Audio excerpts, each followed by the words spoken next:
You couldn't come across a more typical English garden than Mrs. Elizabeth Hayes' garden in Bush Hill, London. You couldn't come across a less likely starting point for a study of human ingenuity. Mrs. Hayes isn't just picking herself a bunch of flowers to stick in a vase. Mrs. Hayes, in her way, is a most meticulous artist.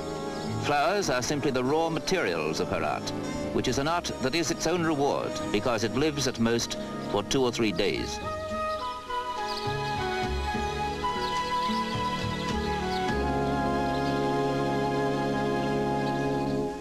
Elizabeth Hayes shows ingenuity. She dreams in her suburban garden, and she gets ideas from her garden and translates them into symbolic pictures, or perhaps one should say into floral sculptures.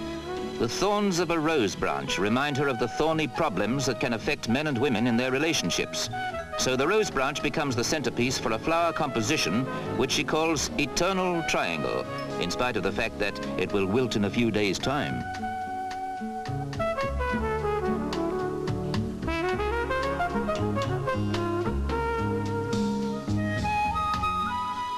There you have it. One rose is the male and the other the female, with the bent branch representing the thorny problem between them. Though being a feminist as well as an artist, Mrs. Hayes insists that the red rose is the woman and the man is yellow.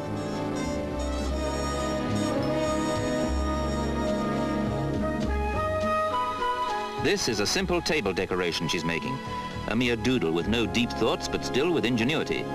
How many housewives you see picking flowers in their gardens would have the imagination to dream up theme arrangements with such prodigal sensitivity?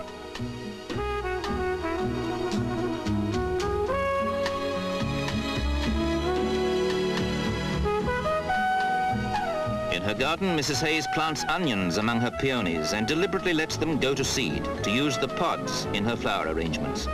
She grows miniature roses instead of full-size ones for the same reason. The result? Well, just look at the ephemeral beauty she has made.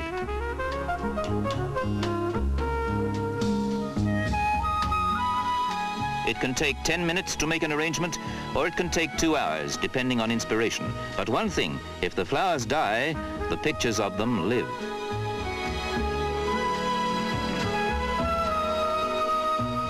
Ingenuity.